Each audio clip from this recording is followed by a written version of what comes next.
Haryana at 9 PM news channel में आप सबका स्वागत है। आइए आपको कराते हैं खबरों। Pratap girls school, Sapla road, Kharkhoda से छात्राओं के लिए फ्री बस सुविधा, विद्यालय में लिफ्ट सुविधा उपलब्ध, वर्ल्ड क्लास लाइब्रेरी सुविधा, आधुनिक क्लासरूम, प्रशिक्षित टीचर स्टाफ, हाईटेक सभी लेबोरेटरी सुविधा, छात्राओं के लिए खेलने की उचित सुविधा, नई शिक्षा प्रणाली के तहत सभी हाईटेक सुविधाएं उपलब्ध। अपने बच्चों के उज्जवल भविष्य के लिए प्रताप स्कूल में दाखिला कराएं। नमस्कार दोस्तों, हरियाणा सरकार है जो नए नए एक्सपेरिमेंट कर रही है ताकि लोगों को सुविधा मिल सके और जो फर्जीवाड़ा है उसे रोका जा सके। तो इसी दिशा में हरियाणा सरकार एक और कदम लेके आई है कि जो ये फैमिली आईडी थी, परिवार पहचान पत्र, ये जो मुख्यमंत्री साहब हैं अपने मनोहर लाल जी, उन्होंने पहले ही कह दिया था ये बिल्कुल ड्रीम प्रोजेक्ट है।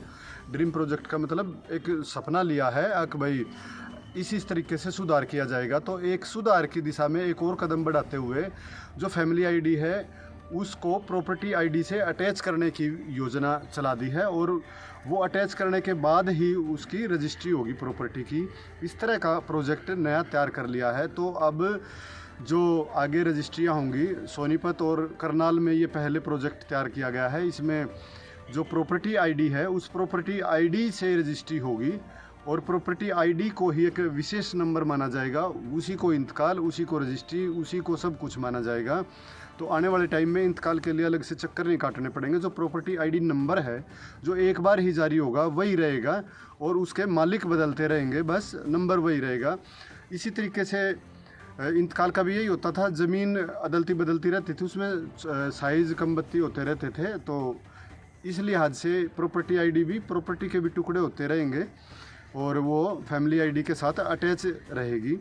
अब जो रजिस्ट्रियाँ होंगी अभी जल्दी ही ये सॉफ्टवेयर सभी तहसीलों में पहुंच जाएगा और उसी के हिसाब से रजिस्ट्रियाँ हुआ करेंगी। तो जिन लोगों के पास जिनके प्रॉपर्टी हैं और अभी प्रॉपर्टी उनकी फैमिली आईडी से अटैच नहीं हुई है तो वो अपनी प्रॉपर्टी आईडी फैमिली आईडी से अटैच कराएंगे। तो उनके लिए एक ख़ास बात ध्यान देने योग्य ये है कि वो अपनी फैमिली आईडी में उसको अटैच कराते समय उसके नाम, उसके मालिक का नाम, उसका विवरण, उसके गज, सारा का सारा, उसका इंतकाल नंबर, किला नंबर, ये सारी की सारी चीज़ें बहुत ध्यान से, बहुत बारीकी से चढ़वाएं। अगर ये फैमिली आईडी में गलत चढ़ गई तो आप कभी अपनी ज़मीन को बेचोगे तो आपको काफ़ी परेशानियों का सामना करना पड़ेगा।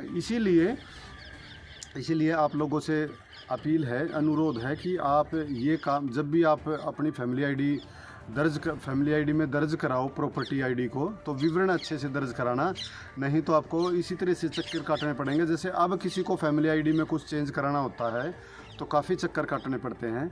तो इसलिए इस बात का ध्यान रखें। तो और जो ये फैमिली आईडी और प्रॉपर्टी आईडी को लेकर नया सरकार की जो नई योजना आई थी, इसके बारे में हमने आपको बता दिया है। आप आगे से ध्यान रहें।